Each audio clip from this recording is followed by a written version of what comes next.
ملک بھر میں آج سے مانسون بارشوں کا چھٹا سپیل برسنے کو تیار، اربن فلڈنگ کا خطرہ، سیلابی صورتحال سنگین ہونے کا خدشہ، ندی نالوں میں طغیانی کا الرٹ۔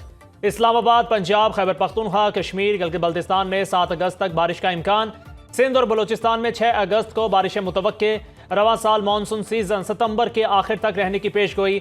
NDMA کے مطابق 26 جون سے بارشوں کے باعث حادثات میں جاں باک افراد کی تعداد 300 تک جا پہنچی۔ پانی کی سطح میں اضافہ ہونے پر راول ڈیم کے سپل ویز کھول دیے گئے۔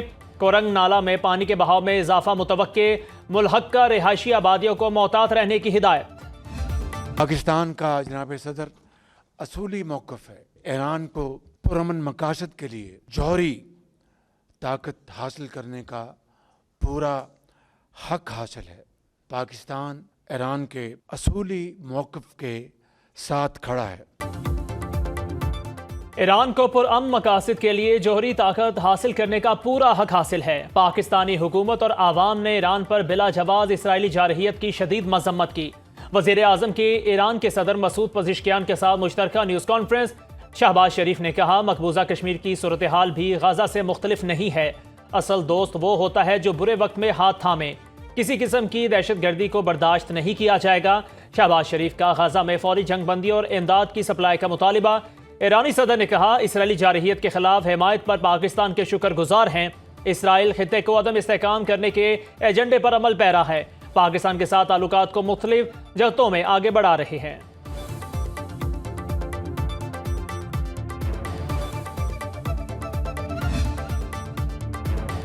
پاکستان اور ایران کا دو طرفہ تجارت کا حجم 10 ارب ڈالر تک لے جانے کا عزم۔ وزیر اعظم شہباز شریف اور ایرانی صدر مسعود پزشکیان کے درمیان 1 on 1 اور وفود کی سطح پر مذاکرات۔ فیلڈ مارشل عاصم منیر اور وفاقی وزراء کی شرکت۔ جاری اعلامیے کے مطابق وزیر اعظم نے ایرانی قیادت، مسلح افواج اور عوام کے ساتھ پاکستان کی مکمل یکجہتی اور حمایت کا اعادہ کیا۔ حالیہ پاک بھارت کشیدگی کے دوران پاکستان کی حمایت پر ایران کا شکریہ ادا کیا۔ صدر پزشکیان نے کہا، اسرائیل کے خلاف جنگ میں پاکستانی حمایت ایرانی قوم کبھی نہیں بھولے گی۔ تجارت کے فروغ کے لیے کئی اقدامات پر بات چیت ہوئی، جن میں بارڈر ٹریڈ کی سہولت، چاول، پھلوں، گوشت کی برآمد کے لیے کوٹا میں اضافہ، سرحدی بازاروں کی فعالی اور تجارتی رکاوٹوں کو دور کرنا شامل ہیں۔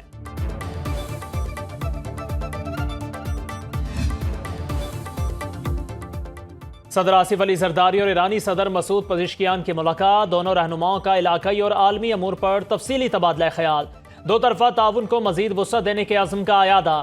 صدر آصف علی زرداری کا اسرائیلی جارحیت کے دوران ایرانی قوم کی جرأت اور اتحاد کو خراج تحسین۔ صدر مملکت نے کہا، خطے کے پرامن اور خوشحال مستقبل کے لیے مل کر کام جاری رکھیں گے۔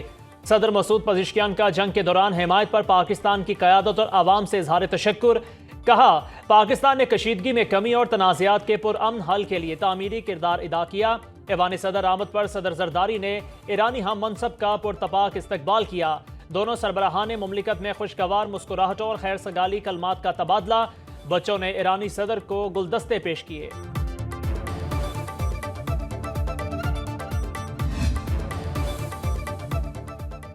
سرحدی سیکیورٹی کو بہتر بنانے کے لیے دو طرفہ تعاون جاری ہے۔ مشترکہ اقتصادی زونز کے قیام اور سرحدی تجارت کے لیے اقدامات کر رہے ہیں۔ سمندری، زمینی اور فضائی تجارتی راستوں کی ترقی عصر حاضر کی ضرورت ہے۔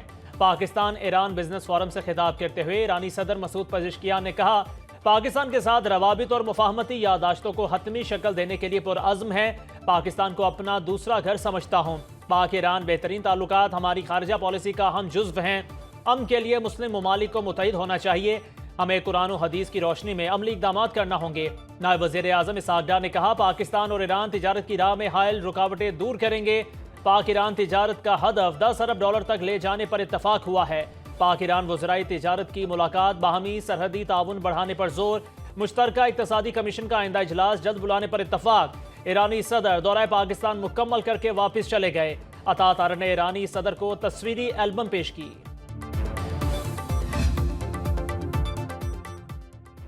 ایران کی قومی سلامتی کونسل نے دفاعی کونسل کے قیام کی منظوری دے دی۔ سربراہی مسعود پزشکیان کریں گے۔ تینوں ریاستی ستونوں کے سربراہان، اعلیٰ فوجی کمانڈر اور وزراء شامل ہوں گے۔ اقدام ایران کے سیکیورٹی نظام کی عصر نو تشکیل کے لیے اٹھایا گیا۔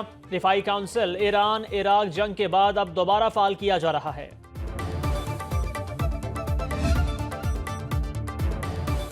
پاکستان مظلوم فلسطینی عوام کی آواز، غزہ کے بھوکے پیاسے رہائشیوں کے لیے 100 ٹن امدادی سامان فلسطینی سفیر کے حوالے کر دیا۔ امدادی سامان میں بلیو ورلڈ سٹی کی طرف سے 65 ٹن تیار کھانا، بچوں کے لیے 20 ٹن خشک دودھ، 5 ٹن بسکٹ، 10 ٹن ادویات شامل۔ امدادی سامان خصوصی پرواز کے ذریعے عمان اور اردن پہنچے گا۔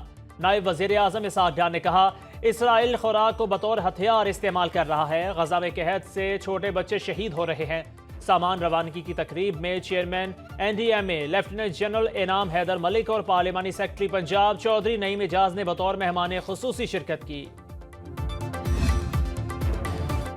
غزہ میں لوگوں کو کھانا کھلانا چاہتے ہیں، نہیں چاہتا لوگ بھوکے رہیں اور بھوک سے مر جائیں۔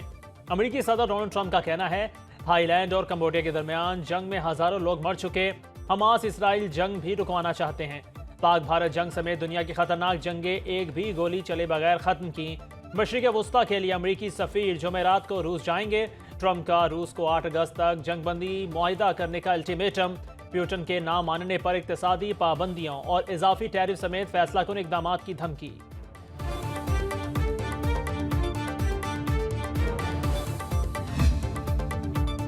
پولیس کے ہزاروں بہادر جوانوں نے ملک و قوم کے تحفظ کے لیے اپنی جانیں قربان کی۔ صدر مملکت آصف علی زرداری کا یوم شہدائے پولیس پر بہادر جوانوں اور افسران کو خراج عقیدت۔ اپنے پیغام میں کہا، شہداء کی قربانیاں عوام کی جان و مال کے تحفظ کے لیے ان کے غیر متزلزل عزم کی علامت ہے۔ قوم پولیس کے شہداء کی جرأت، وفاداری اور عظیم قربانیوں کو سلام پیش کرتی ہے۔ حکومت شہداء کے ورثاء کی فلاح و بہبود کے لیے ہر ممکن اقدامات اٹھاتی رہے گی۔ میں غریب اور گھر میں کام کرتی ہوں، ہاتھ میرا ٹوٹا ہوا ہے، چاول بھی مہنگے دیتے ہیں، ہر چیز مہنگی دیتے ہیں۔ میں نے خود کل چینی لی ہے تو 200 روپے کلو کے حساب سے لی ہے، 170 یہ کبھی بھی نہیں ہو سکتا، یہ 200 ہے، یہ 200 چلتی رہے گی۔ ہمارے ملک میں چینی ابھی 200 روپے کلو ہوگا، ہمارا غریبوں کا کیا ہوگا جی؟ آٹا مہنگا، چینی، گھی سب کچھ مہنگی ہے تو غریب عوام کے پاس بہت مشکلات ہیں۔ مہنگی چینی کا بحران برقرار، سرکاری قیمت پر کہیں عمل درآمد نہیں ہو رہا۔ پشاور میں فی کلو چینی 200، کوئٹہ میں 195 روپے میں فروخت۔ سرگودا میں مصنوعی قلت، پنجاب بھر میں گراں فروشی پر 73 دکاندار گرفتار، 22 پر مقدمات، 913 کو جرمانے۔ ملتان میں چینی نایاب، لاہور میں 173، اسلام آباد میں 172 روپے کلو میں دستیاب۔ لاہور میں عوام نے شکر اور گڑ کا استعمال شروع کر دیا۔ حکومت نے 1 لاکھ ٹن چینی درآمد کرنے کا ایک اور ٹینڈر جاری کر دیا۔ مشیر اطلاعات خیبر پختونخوا بیرسٹر سیف کہتے ہیں، شوگر مافیا کا تعلق حکمران طبقے سے ہے، اسی لیے انہیں کوئی روکنے والا نہیں۔ عوام مہنگائی کی چکی میں پس رہے ہیں تو حکمرانوں کے اثاثوں میں اضافہ ہو رہا ہے۔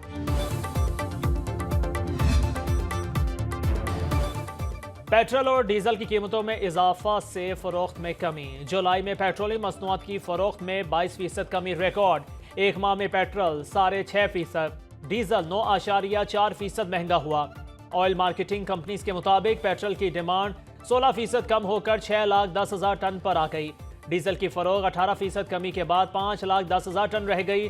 فرنس آئل کی سیلز میں 88% کی بڑی کمی آئی۔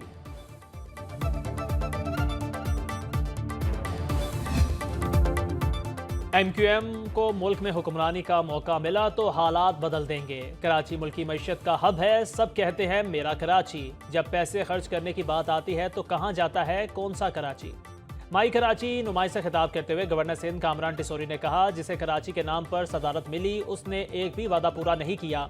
K4 سے 26 کروڑ گیلن پانی چاہیے تو MQM کا میئر لانا ہوگا۔ وزیر بلدیات سعید غنی کہتے ہیں، اس سال K4 منصوبہ مکمل ہو جائے گا۔ ہب کینال سے 14 اگست سے پانی کی سپلائی شروع ہو جائے گی۔